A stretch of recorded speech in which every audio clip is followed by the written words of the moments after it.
The United Kingdom has inked its most significant trade deal since it left the European Union. The UK will now be part of an agreement including 11 countries across the Indo-Pacific.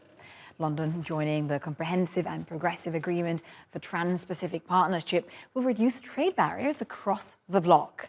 It's set for formal resolution in Parliament later this year, but the addition has been under negotiations for 2 years already.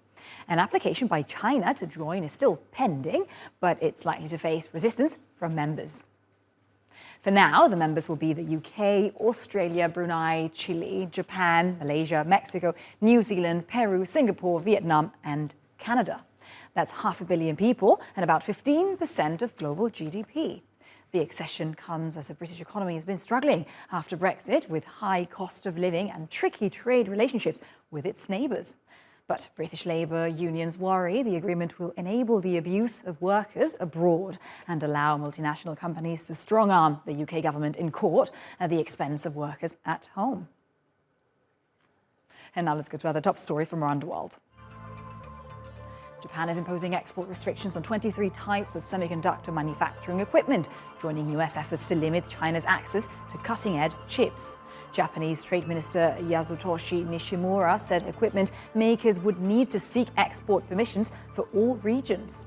Earlier this month, the Netherlands also implemented similar restrictions, citing national security concerns. China's manufacturing activity has slowed in March, raising concerns about the strength of a post-COVID recovery. The Manufacturing Purchasing Managers Index fell to 51.9 last month, but stayed above the 50-point mark that separates growth from contraction. Meanwhile, business sentiment in the services and construction sector hits a 12-year high after the easing of the restrictions.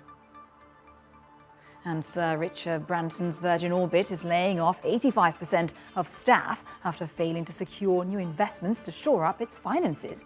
The rocket company came under pressure following its failed attempt to launch the first ever satellite mission from UK soil in January. It's also ceasing all operations for the foreseeable future. And that is all from Business for now.